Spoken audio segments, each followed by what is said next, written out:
यह देवी भागवत के अंतर्गत प्रथम स्कंध के 18वीं एवं 19वीं अध्याय की कथा है, जिसे श्रवण करें और मन वचन कर्म से स्वीकार करें।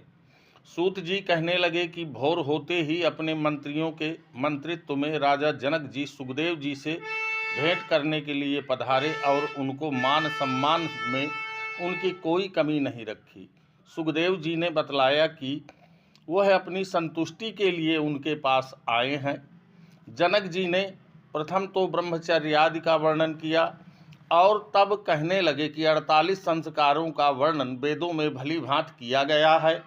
गृहस्थ पुरुषों के लिए 48 संस्कारों में से केवल 40 ही उपयुक्त संस्कार हैं, बाकी के 8 सन्यासियों के लिए बनाए गए हैं। नाना प्रकार के भोग विषय करने के उपरांत ही सनह सनह विरक्ति ग्रहण करनी चाहिए, क्योंकि मानव इंद्रियां बहुत ही बलवान और वासना लोलुप होती हैं और वासना पर ही सनह सनह विजय प्राप्त की जा सकती है। यकायक त्यागने से आशंका की गुंजाइश बनी रहती है।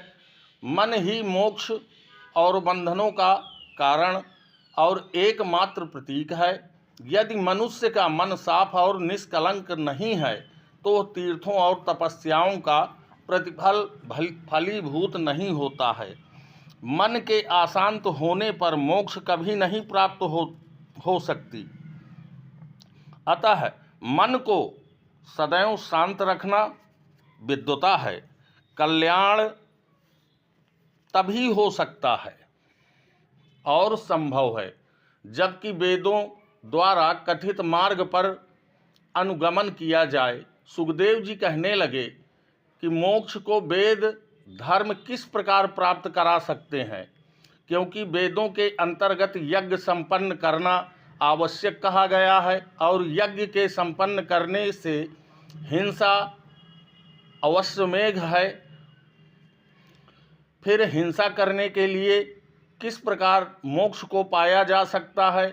राजा शशिबिंदु के किए गए यज्ञों में बलि दिए गए पशुओं के ढेर इतने ऊंचे लग गए कि विंध्य पर्वत की ऊंचाई भी उनके सामने ल जाने लगी और उसमें प्रवाहित सरिता चरमंडवती ही बन कर रह गई।